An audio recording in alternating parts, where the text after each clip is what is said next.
ठिठुरनपुर में इस साल हड्डियां गलाने वाली ठंड पड़ रही थी। गांव के अधिकतर लोग ठंड के मारे अपने घरों में रजाई में दुबक कर बैठे हुए थे। ऐसा लग रहा था जैसे पूरे गांव में लॉकडाउन लगा हो। क्या हुआ रोशनी, तूने हम सभी को इतनी ठंड में यहाँ क्यों बुलाया है? हाँ रोशनी, जल्दी बता, क्या काम है? वैसे ही ठंड के मारे मेरे पूरे शरीर के नट बोल्ट टाइट हो चुके हैं। अबे क्या यार, तुम दोनों तो ठंड के मारे ऐसे कांप रहे हो जैसे किसी ने तुम्हारे कच्चे के अंदर बर्फ के गोले रख दिए हो। मुझे देखो, मैं तो स्वेटर तक पहन कर नहीं आया। देख बल्लू, तू ज्यादा हवा में मत उड़। अगर किसी दिन तू बीमार हो गया ना तो तेरे सारे फैशन का भूत उतर जाएगा। अबे जाओ यहाँ से। ये बोलो ना कि तुम दोनों मुझसे जलते हो। मुझे अकल देने की कोई जरूरत नहीं है, समझे? अरे तुम तीनों लड़ना झगड़ना बंद करो। मैंने तुम्हें यहाँ लड़ने के लिए नहीं बुलाया है। तो फिर क्या तुमने हमें यहाँ इतनी ठंड में माधव की शादी कराने के लिए बुलाया है? अरे नहीं बुद्धू, क्या तुम सब भूल गए? हम रोज झुमरी काकी की टपरी पर चाय पीने के लिए जाते हैं। अबे हाँ यार, मैं तो भूल ही गया। वैसे भी ठंड बहुत तेज लग रही है, कम से कम चाय पीकर इस ठंड से थोड़ी राहत तो मिलेगी। वो सब तो ठीक है गप्पू, लेकिन आज चाय के पैसे कौन देगा? मेरे पास तो फूटी कौड़ी भी नहीं है। अबे गरीबो, मेरे होते हुए तुम्हें पैसे की चिंता करने की कोई जरूरत नहीं है। आज चाय के पैसे तुम्हारा भाई बल्लू देगा। चलो ज्यादा पंचायत मत करो, जल्दी से झुमरी काकी की टपरी पे चलते हैं। और इतना कहकर वो चारों झुमरी काकी की टपरी पर चाय पीने के लिए निकल पड़ते हैं। अरे आओ आओ बच्चों आओ। मैं तुम सभी का इंतजार कर रही थी। ऐसा लग रहा था कि तुम तो आ जाओगे ही नहीं। अरे नहीं काकी, ऐसा कभी हो सकता है क्या कि हम आपकी टपरी पर चाय पीने के लिए ना आए?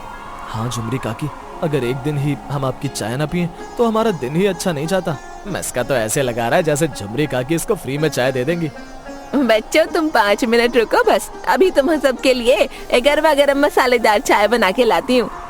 झुमरी काकी के हाथ की चाय उन चारों को बहुत ज्यादा पसंद थी।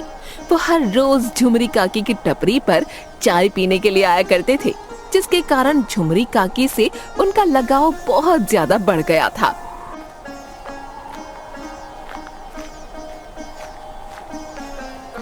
अरे बल्लू, सभी बच्चों ने स्वेटर पहना है, लेकिन तेरी स्वेटर कहाँ है? क्या तुझे ठंड नहीं लग रही? नहीं मुखिया जी, बल्लू को ठंड नहीं लगती है। अगर वो कच्चे और बनियान में पूरे गांव में भी घूमे ना तो भी उसको ठंड का एहसास नहीं होता है। गप्पू ज्यादा मत बोल, नहीं तो अभी तेरा स्वेटर उतार कर नाले में फेंक दूंगा, फिर ठंड के मारे ठिठुरता फिरेगा, समझा? अरे रोशनी, मुखिया जी स्वेटर और टोपी में एकदम एलियन की तरह लग रहे, जैसा मूवी में दिखाया गया था। अरे धीरे बोल माधव, अगर मुखिया जी ने सुन लिया तो आफत हो जाएगी। उन सभी की बातें चल ही रही थी कि तभी वहाँ पर झुमरी काकी गर्मा गर्म चाय लेकर आ जाती हैं। सभी के ऊपर कड़कती ठंड की मार है और झुमरी काकी की गर्मा गर्म स्पेशल चाय तैयार है। अरे वाह काकी वाह, क्या कविता गई है। कविता सुनकर तो मजा ही आ गया। बच्चों, कल फिर जोरों की ठंड आएगी, अब जल्दी चाय पी लो वरना चाय ठंडी हो जाएगी। अरे मुखिया जी, शायरी के मामले में तो आप झुमरी काकी को भी टक्कर दे रहे हैं। अरे नहीं नहीं बच्चों, ऐसी बात नहीं है, कभी कभी मुझे भी थोड़ा शायरी का नशा आ जाता है। और फिर सभी लोग मसालेदार कड़क चाय की चुस्की मारने लगते हैं। ओहो, अभी तो मैंने चाय की एक ही चुस्की मारी थी और इतने में ये ठंडी हो गई। ऊपर वाले इस ठंड को थोड़ा कम कीजिए ना। तूने सही कहा रोशनी, अगर ऐसे ही ठंड पड़ती रही तो वो दिन दूर नहीं जब हमें पानी को पीने की जगह बर्फ की तरह खाना पड़ेगा। और फिर सभी लोग झुमरी काकी को चाय के पैसे देकर अपने अपने घर चले जाते हैं। जी, लगता है घर में कोई चूहा मर गया है। पूरे घर में सड़े अंडे जैसी बदबू आ रही है। अरे भाग्यवान, ये बदबू किसी चूहे की नहीं बल्कि इस गप्पू के शरीर से आ रही है। ये नालायक 3 हफ्तों से नहाया नहीं है। क्यों रे नालायक, मैंने तुझसे कल कहा था ना कि तू नहा ले, तो फिर तू कल नहाया क्यों नहीं? माँ, कल मैंने जैसे ही नहाने के लिए अपनी पहली उंगली पानी में डुबाई तो मुझे मेरी नानी याद आ गई। क्यों, पानी में क्या तेरी नानी बैठी हुई थी जो तुझे तेरी नानी याद आ गई? जी, आप मेरी माँ के बारे में ना फालतू बात मत कीजिए। नहीं पिताजी, मेरा मतलब पानी बहुत ठंडा था, इसीलिए नहाना तो छोड़िए, मेरी तो हाथ मुंह धोने की भी इच्छा नहीं हुई। अरे तो नालायक, पानी को गर्म भी तो किया जा सकता है, तू गर्म पानी में नहा लेता ना। माँ, मैंने पानी को गर्म करने की कोशिश की थी, लेकिन जैसे मैंने ठंडे पानी को एक पतीले में भरकर चूल्हे पर रखा तभी मैंने देखा कि चूल्हे की सारी लकड़ियाँ खत्म हो चुकी हैं, जिसके कारण मैं पानी गर्म ही नहीं कर पाया। बात तो तू सही कह रहा है, और आज सुबह मैं भी लकड़ियाँ लाने के लिए जंगल गई थी। मैंने देखा सारी लकड़ियाँ कोहरे के कारण गीली हो गई थी, इसलिए मैं उन लकड़ियों को लेकर ही नहीं आई। तो फिर माँ, मैं बिना गर्म पानी के कैसे नहाऊंगा? चलो कोई बात नहीं बेटा, जो काम कल नहीं हो पाया वो हम आज कर लेते हैं। और वो मर्दी क्या जो ठंड में ठंडे पानी से न नहाया हो, और वैसे भी हल्की हल्की सी धूप आने लगी है। अगर तू ठंडे पानी से नहाएगा तो तुझे ज्यादा ठंड नहीं लगेगी। अरे नहीं नहीं नहीं पिताजी, मैं ठंडे पानी से नहीं नहाऊंगा। अगर मैं ठंडे पानी से नहाया तो कल के अखबार में मेरी तस्वीर मिलेगी। मैं इतनी जल्दी मरना नहीं चाहता, मेरी तो अभी शादी भी नहीं हुई है। अरे बेटा कुछ नहीं होगा, बस थोड़ी देर ठंड लगेगी। चल अब जल्दी से नहा ले। माँ पिताजी, आप दोनों पागल हो गए हो। अरे इस नाजुक सी जान पर कुछ तो रहम करो। अरे इतनी कड़ी सजा तो यमराज जी भी नहीं देते जितनी की आप दोनों मुझे दे रहे हैं। भाग्यवान ये नालायक ऐसे नहीं मानेगा, इसको पकड़कर ही नहलाना पड़ेगा। पकड़ो इस कमबख्त को, यहाँ से भाग ले गप्पू, नहीं तो ये दोनों आज तेरी कुल्फी जमाकर ही मानेंगे। और इतना कहकर गप्पू दुम दबाकर वहाँ से भाग जाता है और गप्पू के पापा और उसकी माँ उसे पकड़ने के लिए उसके पीछे भागते हैं। अबे नालायक, भागता कहाँ है? रुक, आज हम दोनों तुझे नहलाकर ही मानेंगे। ए गप्पू, मैं कहती हूँ रुक जा, नहीं तो अंजाम बहुत ही बुरा होगा। माँ पिताजी मेरा पीछा छोड़ दो, मैं तुम दोनों के हाथ नहीं आने वाला। गप्पू ये कह ही रहा होता है कि तभी वो एक बड़े से पत्थर से टकरा जाता है। कहाँ तक भागेगा बेटा, आखिर तो पकड़ा ही गया ना। अरे देखो तो भाग्यवान, ये कितनी सही जगह पर पकड़ा गया है। आज तो इसको नदी में डुबोकर नहलाएंगे। गप्पू के पापा ये कह ही रहे होते हैं कि तभी वहाँ पर एक औरत आ जाती है जिसके हाथों में एक खाली मटका होता है। अरे अरे भैया जी, क्या हुआ? आपने इस बच्चे को पकड़ के क्यों रखा है? अब तुम्हें क्या बताऊं बहन जी, ये नालायक 3 हफ्तों से नहाया नहीं है, जिसके कारण इसके शरीर से सड़े हुए अंडे जैसी बदबू आ रही है।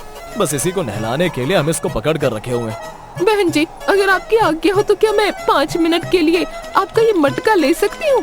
अरे हाँ, क्यों नहीं, ये लीजिए मेरा मटका। और फिर गप्पू की माँ उस खाली मटके में नदी में से पानी भरकर वो पानी से भरा मटका गप्पू के ऊपर डाल देती है।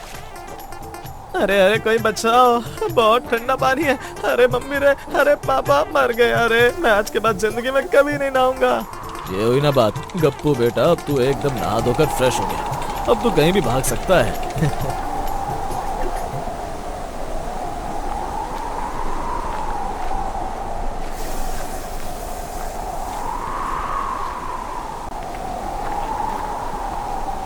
गप्पू, अरे ओ गप्पू, जल्दी बाहर आ।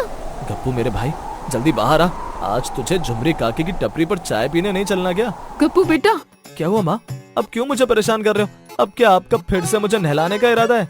अरे नहीं नालायक, बाहर तेरे दोस्त खड़े हुए हैं, वो कब से तुझे आवाज लगा रहे हैं, लेकिन तू सुनने का नाम ही नहीं ले रहा। हे भगवान, लगता है ठंडे पानी से नहाने की वजह से मेरे कानों में बर्फ जम गई है, जिसके कारण मुझे उनकी आवाज सुनाई नहीं दी। चल अब ज्यादा नाटक मत कर और जल्दी से उनके पास जा, वो तेरा कब से इंतजार कर रहे हैं। फिर गप्पू घर के बाहर चला आता है। अरे दोस्तों, आप सभी यहाँ, मुझसे कुछ काम है क्या? अबे भुलक्कड़ की औलाद, तुझे कितनी बार बताना पड़ेगा कि हम हर रोज शाम को झुमरी काकी की टपरी पर चाय पीने के लिए जाते हैं। ओहो, गलती से मिस्टेक हो गई। चलो दोस्तों, जल्दी से झुमरी काकी की टपरी पर चाय पीने के लिए चलते हैं। जैसे ही वो चारों झुमरी काकी की टपरी पर चाय पीने के लिए आते हैं, तभी वो आश्चर्य में पड़ जाते हैं, क्योंकि आज पहली बार झुमरी काकी की चाय की टपरी बंद थी। अरे टपरी पर तो कोई भी नहीं है, अब हम चाय कैसे पियेंगे? रोशनी, झुमरी काकी ने आज तक अपनी दुकान पर एक भी छुट्टी नहीं की, तो फिर आज ये दुकान बंद क्यों है?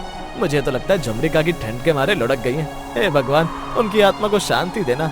चुप कर बल्लू के बच्चे, कभी तो कुछ अच्छा सोच लिया कर, बस हर वक्त फालतू की बातें करता रहता है। रोशनी एकदम ठीक कह रही है बल्लू, तुझे झुमरी काकी के बारे में ऐसा नहीं बोलना चाहिए था। माफ करना दोस्तों, मैं अब ऐसा मजाक कभी नहीं करूंगा। अरे ये सब तो ठीक है, लेकिन अब हम क्या करें? हमें झुमरी काकी के घर चलकर देखना चाहिए, अब वहीं पता चलेगा कि आखिर माजरा क्या है। और इतना कहकर वो चारों झुमरी काकी के घर के बाहर पहुंच जाते हैं और उनको आवाज लगाने लगते हैं। झुमरी काकी, ओ झुमरी काकी, अरे काकी कहाँ हो आज? आपको अपनी टपरी नहीं खोलनी है क्या? काफी देर आवाज लगाने के बाद भी झुमरी काकी घर के बाहर नहीं आती, जिसके कारण चारों लोग और ज्यादा चिंतित हो जाते हैं। अरे झुमरी काकी तो बाहर ही नहीं आ रही है, लगता है हमें घर के अंदर जाकर देखना होगा। जैसे ही वो चारों लोग झुमरी काकी के घर के अंदर जाते हैं, तभी वो झुमरी काकी को देखकर आश्चर्यचकित हो जाते हैं। वो देखते हैं कि झुमरी काकी बीमार हालत में एक पलंग पर लेटी हुई है और उनकी सेवा करने के लिए वहाँ पर कोई भी नहीं है। अरे काकी, आपका तो बहुत तेज बुखार है। हाँ बेटा, आज सुबह से ही मुझे बहुत तेज बुखार है, जिसके कारण आज मैं तुम सभी को चाय भी नहीं पिला सकती। कोई बात नहीं काकी, लेकिन आपने आपका इलाज क्यों नहीं कराया? बेटा, तुम तो जानते ही हो कि मेरा इस दुनिया में कोई नहीं है। मैं डॉक्टर के पास जाना चाहती हूँ, लेकिन मुझे ले जाने वाला कोई नहीं है। काकी, आप ऐसा मत कहिए, हम सभी है ना, हम आपको डॉक्टर के पास ले जाएंगे। आखिर हम भी तो आपके बच्चे ही हैं। हाँ काकी जी, माधव एकदम सही कह रहा है, हम सभी आपको अस्पताल ले जाते हैं। और फिर वो चारों जल्दी से झुमरी काकी को एक नजदीकी अस्पताल में भर्ती करवा देते हैं।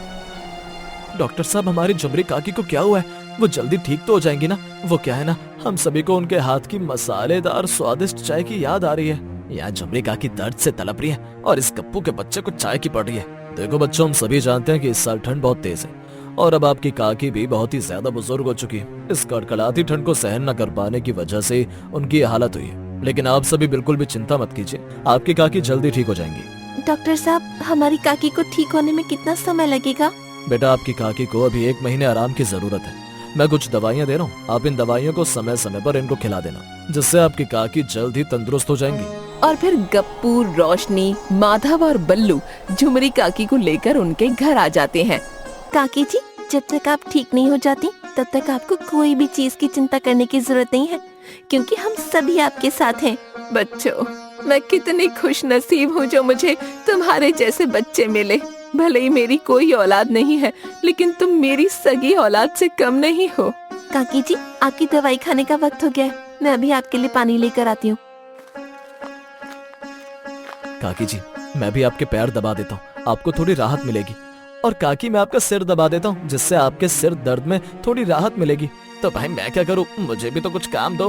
बल्लू, तू एक काम कर, झुमरी काकी के चारों ओर मच्छर हैं, तू एक पंखा लेकर झुमरी काकी को पंखा कर, जिससे सारे मच्छर यहाँ से भाग जाएंगे। अरे वाह, गुड आइडिया। और फिर वो चारों लोग झुमरी काकी की सेवा में जुट जाते हैं। ऐसे ही पूरा 1 महीना बीत जाता है।